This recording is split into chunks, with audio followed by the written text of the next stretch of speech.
Hello everyone, I'm Ian Bass. I'm David Opezi. And I'm Brett Klein. We read the book Into Thin Air by Jon Krakauer. So, information about Jon: he was born in 1954 in Oregon, and when he was a young boy, his father really introduced him into mountaineering.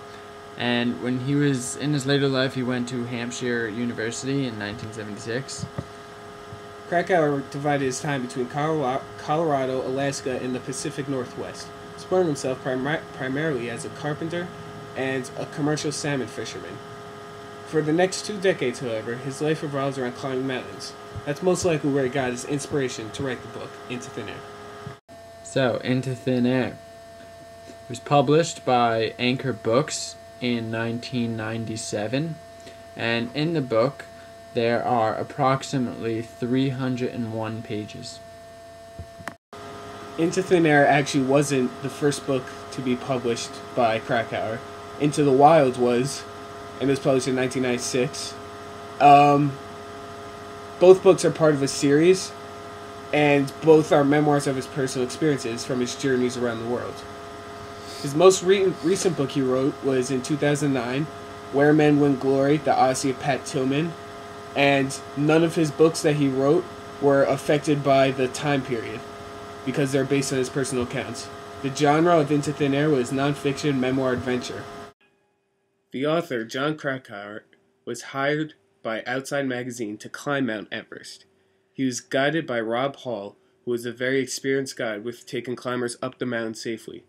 Other people in this climbing group was Andy Harris, who was another guide and becomes close with Jon. Also, there was Scott Fisher, who led a different guided group up the mountain and was also friends with Jon. While climbing, they experienced intense hardships due to Mother Nature, and the journey gets tougher as people obtain diseases and become insane. For some people in this group, this was the end of their journey. To find out more sufferings the climbers go through, read this book to find out. Hello everyone. So my overall opinion on the book.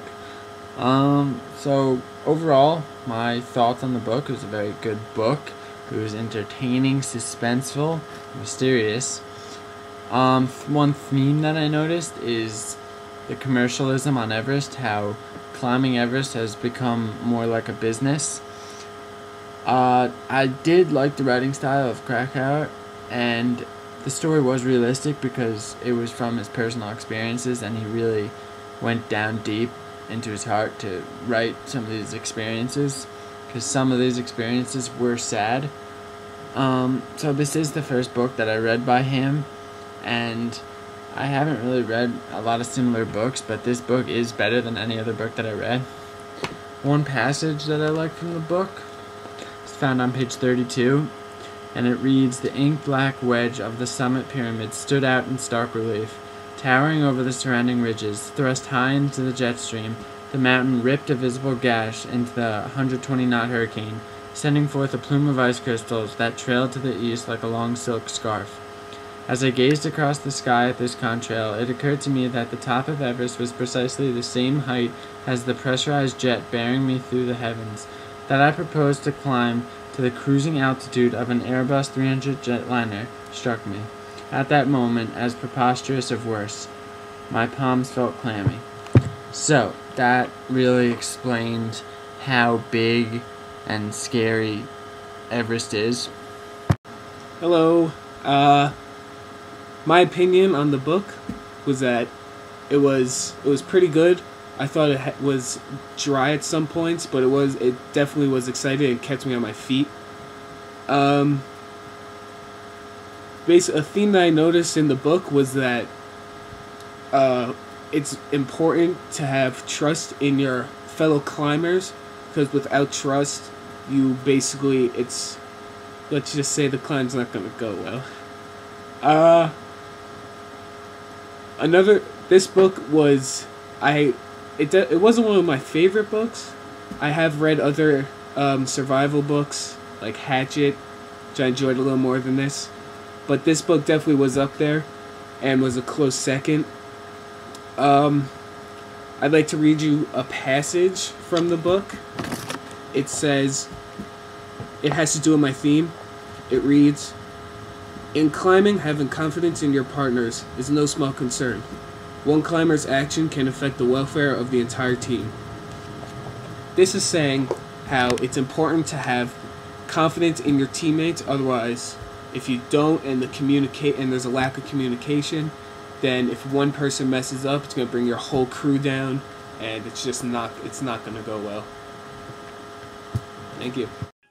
I think this is a really exciting book. This book really made me feel like I was on a journey with him, going through what he did.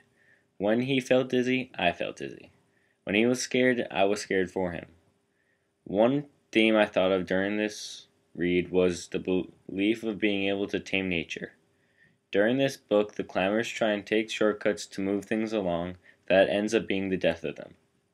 I think that the author was trying to send the readers a message that what he is doing is dangerous and only experienced people should do the climb, or else their lives are at stake.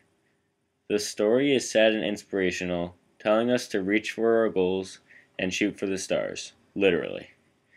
This book I have read, this is the first book I have read by this author, and my favorite passage is at the beginning when it said, "Why did veteran Himalayan guides keep moving upward, ushering a gaggle of relatively inexperienced amateurs, each of whom had paid as much as $65,000 to be taken up Everest, into an apparent death trap?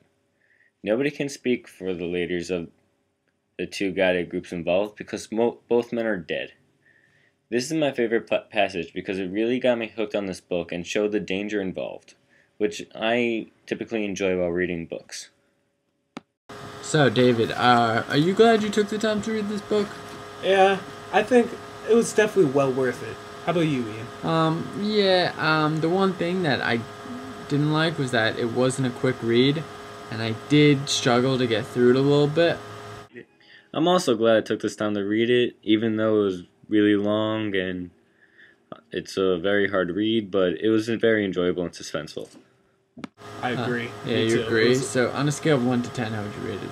And why? Just tell me why. I'd probably rate it around 7, 8. It was definitely it was a good one. Yeah. I liked it. Kept me on my toes. It was very exciting. So I had a good time reading it at points. I would rate it around an 8 or a 9 because I love suspenseful books, and it was a very fun thing to read. Yeah, I'm really with him. Really got me going on some points, but then at other points it was like, alright, let's just get to some action. I would rate it more like a 8.5 because I really enjoyed reading it, and it was a very good book.